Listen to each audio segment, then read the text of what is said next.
Pemirsa, bulan suci Ramadan merupakan bulan yang penuh berkah dan selalu dinantikan oleh umat muslim di seluruh dunia.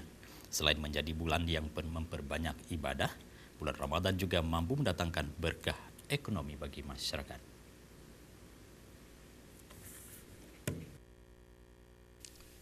Pelaksanaan ibadah puasa 1439 Hijriah telah berjalan selama 6 hari.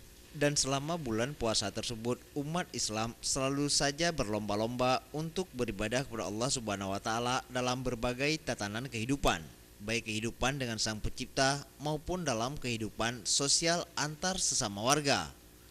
Di antaranya seperti dengan menggelar buka puasa bersama, menyantuni anak yatim hingga iktikaf di masjid-masjid yang ada.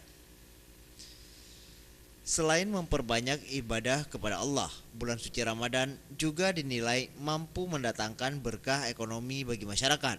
Hal itu terlihat dari munculnya sejumlah pusat-pusat kuliner dadakan di sejumlah daerah, baik di Banda Aceh maupun di daerah lain yang dijajakan ba'da pelaksanaan ibadah salat asar selama bulan suci Ramadan berlangsung.